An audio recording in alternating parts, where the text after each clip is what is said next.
I put the pressure back on my guys. I bid a job at X amount of hourly rate. And I tell them, when I give raises, by demand, when they come in demand raises or they're going to leave, I'm like, I discuss it with my superintendent, I discuss it with my owner.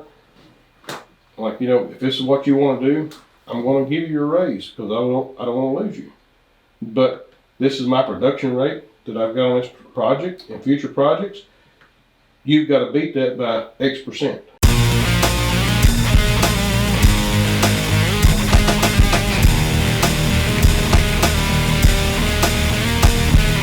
Are we recording? Yes, we're going. Okay. No. Hey guys, back again here at Profit Dig. Chris Work, Jerry Work, Jeff Gibbons, and I'm Jeff Spencer. Guys, glad y'all joined us. We done part one a while ago, and while we were talking, Jeff Gibbons had a question he wanted to ask. Yeah, you were talking about the different length of projects that you like to keep your crews engaged on. Right. And you mentioned that the bulk of your work you generally like to schedule for 6 to 8 month, I think you said, kind of project length, which makes sense, because the process of getting the project started, they have some longevity to execute the project. Right. And then in the meantime, between bigger projects, you have filler projects. Mm-hmm. Now, do you find the longer projects, while they're obviously more consistent for you in terms of keeping your guys employed, are they riskier than the shorter projects? Can you make a greater profit in a shorter project? Well, that's kind of a catch-22. It depends on the project, the area it's located in. Like if you're downtown, like say Nashville, for instance, in a real confined, busy area, then more than likely your small project will be very, very profitable because you worked there before. You're going to put a lot of money in them, and there's also a good chance of change orders. But when you look at these longer projects, we generally, over time, we're able to make a better profit.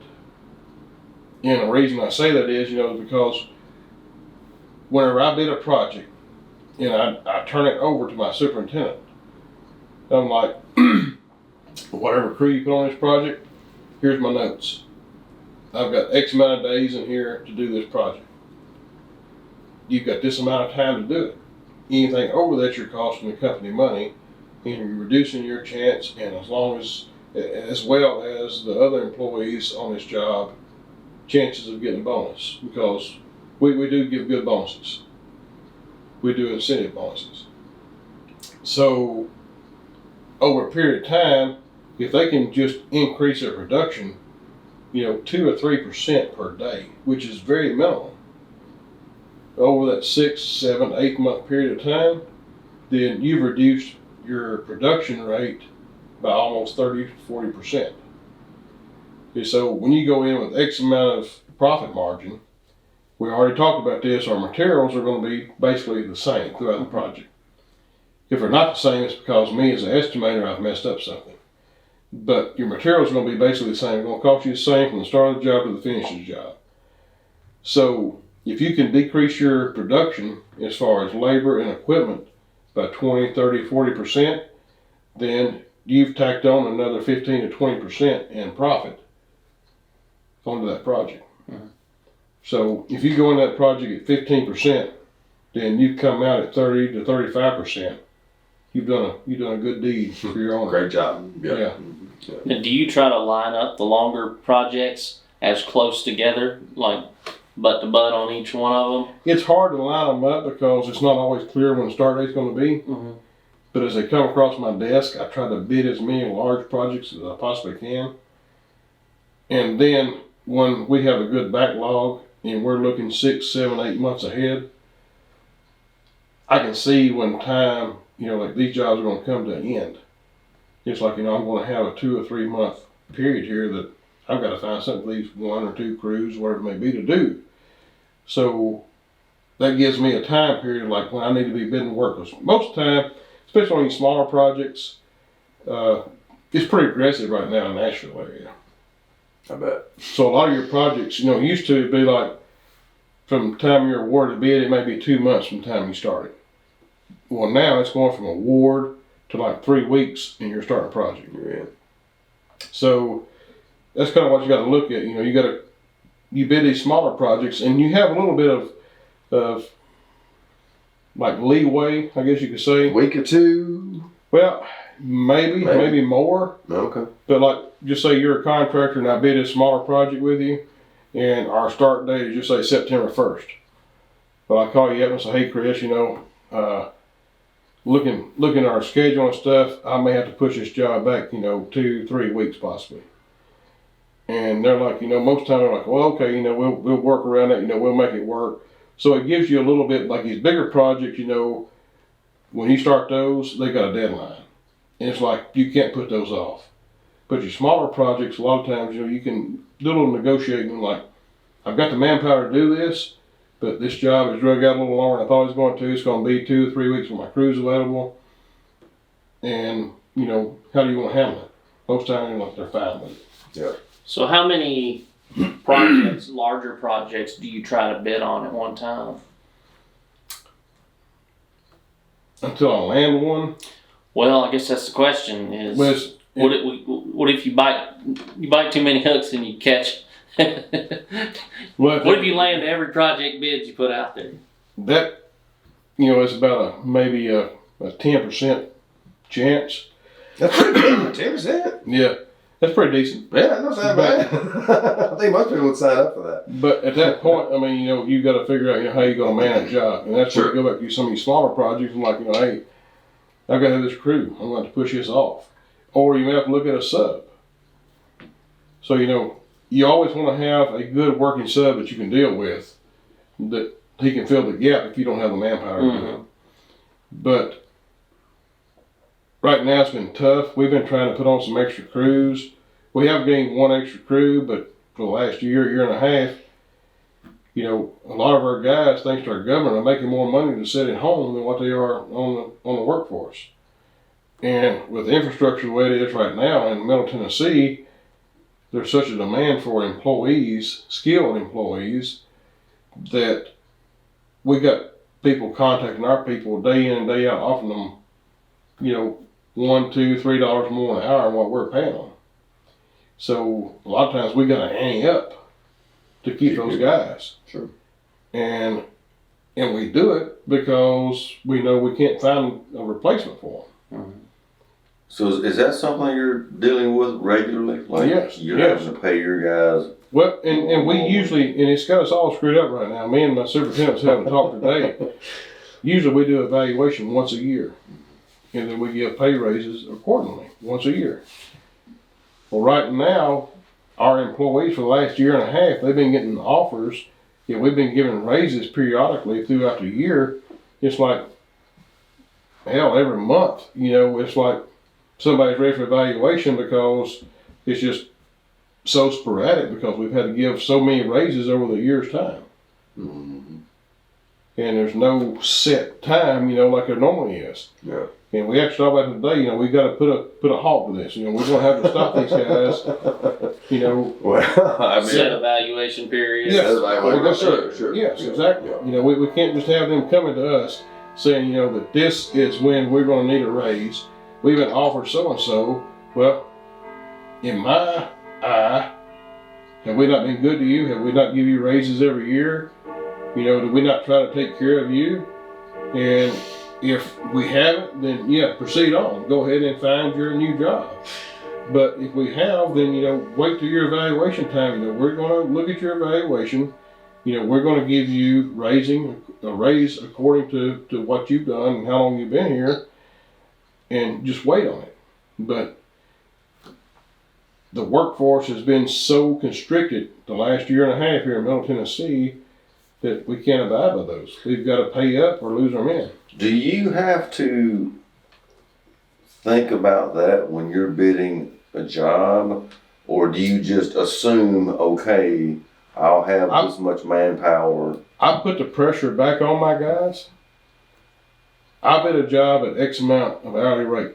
I tell them, when I give raises, by demand, when they come in demand raises or they're going to leave, I'm like, I discuss it with my superintendent, I discuss it with my owner. like, you know, if this is what you want to do, I'm going to give you your raise because I don't want to lose you. But this is my production rate that I've got on this project and future projects. You've got to beat that by X%. If not, I'm going to find somebody else that will. So if you want the money, you got to produce the work. Produce it. Yeah. And so at that time, That's fair. that project that I've given them X amount of days to do, I reduce it by that amount of days and whatever it's going to take to make up the difference in their pay increase. And their bonuses are based off of incentive. Sure. So their bonuses bigger are bonus too. right.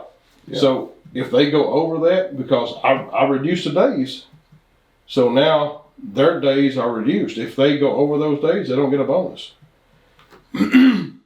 Have you lost any people because of their being hired away at higher rates, or have you? We've lost 2, I think, in the last 8 months. Because I've been willing to go ahead and my boss has too, we've been willing to go ahead and pay. Now, if it's someone that is not as productive, it's like, you know, wait on your evaluation or go on about your business. And so if they choose to leave, that's what they do. Yeah. But generally, you know, we try to keep them happy, try to keep them employed. And that's one thing that they seem to lose sight of. In the wintertime, when you got a lot of rain, a lot of bad weather, and so we get low in work. My boss is the type person that, let's bring those guys in, let's clean up a shop. You know, we may work them 2, 3, 4 weeks, and I'm talking, you know, maybe 20, 30 men that he's paying out of his pocket to keep them busy to where we don't lose them. Just doing nitpicky stuff that shouldn't even be done.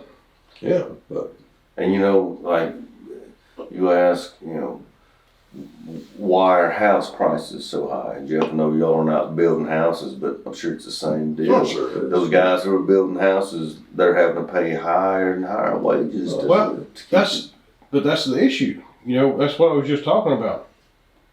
I don't charge my guys that I'm bidding to more money. I make my guys increase their production. I've got to stay where the market's at. Until the next project. Well, until the next project. sure. But if the market doesn't change, I've got a level I got to stay in. Well, at some And point, if I don't start To picking remain up work, competitive, sure. if I don't pick up work, I've got to bring that level down. I've got to stay in the market. My guys may be making, you know, 10, 15% more than your guys are, so I've got to make that up in production. I still got to bid work. I still got to pick up work. Right. If the market's not there for me to make more money, I've got to stay in that market, and then it's on you as my crew to pick up the extra days to pay off for what I'm paying you. tough Seems situation. reasonable. Yeah. Tough situation though when those guys you're talking about have 10 other companies wanting to hire them away, Yeah. and you're talking about Oh, sure. they've got to work more efficiently and you know. And a lot of those guys that are trying to pick them up, are actually contractors that I sub under. So, So they're posting at this yeah. point. Yeah. Well, but they are paying higher wages because they're making higher profit margin. I'm a sub on them, so I'm making a lower tier wage, and I'm paying my guys, you know, the same money they're paying theirs. Yeah. So that brings my profit margin down. So the only way to increase that is to force my guys to get more production. And the more production they get, then the more the guys want them. Other guys want them. Because like these guys doing quality work, you know, they're getting twice as much as our guys are. Right. Yeah. It's a catch-22. Yeah. Yeah. So I mean, it's really tough. And then I've got to, you know, get on the phone, call my GC that I'm working with, like, you know, look, man, you know, I like working with you. I appreciate your business, but I can't have you trying to hire my men out from under me. Half the time, the project managers don't even know what happens. It's between the foremans and the superintendents, you know, on that job. It is a catch-22. It is. You say the better your men are, the more other companies are going to try to hire them. Well, That's in any industry. I mean, that's not just something that impacts It is. construction. It's anyone who excels at their position or industry. Other companies want, you know, you're suddenly attractive talent. So well, and to put things in perspective, you know, especially in the construction industry, there's a pretty good turnover rate. You know, you're probably going to have at least 10 to 15% turnover rate every year. Every year. Every year. Our guys, for the most part, except for the new guys we've added, all of our guys have been together each crew's been together like 10 plus years. Oh, wow. How was that? So they're well compensated, taken care of. Yep, exactly. Yep. And they deliver. Over time, they get a pattern down. They get, they all work well together. Everybody's got their job and they do it. And so, to me, that's the key of productivity is keep your crews together, get a good crew that you can stand behind and believe in, compensate them, and let them work and do their job and push them a little bit. And that's where you make your money. Have you ever tried to poach a crew away from another company? I'm not going to say I haven't because I have. And we appreciate you guys joining. But I generally try to if I know they're working, I never try to approach them when they're on the job site working. Sure. I'll reach out to them after hours. Yeah. And most time, the way I do my stuff is like, hey, I'm looking for a crew. Do you know anyone? I'm looking for a specific person. Do you know anyone? And that gives them the opportunity to respond like, hey, I'm interested. Yeah. I mean, that's a business. Huh? Yeah. Yeah, it is. It is. So it is. Yeah. So. Yeah. Sometimes it works, sometimes it don't. Can't win them all. No. Y'all hiring electrical engineers? We're actually talking about getting into a little bit of electrical work. Well, there you go. All right. Well, I guess we'll wrap it up. Then we'll wrap it up. All right, man. Jeff, Jared. Yeah, Chris. Good to see you, everyone. Yeah, man. Enjoyed it. Me too. Y'all check us out at profitdig.com and on Facebook and like, share, YouTube. subscribe, and most of all, come and see us. Come see us, get on a video with us, and tell your story. Yep. Let us know. info@profitdig.com. See you next time. See y'all.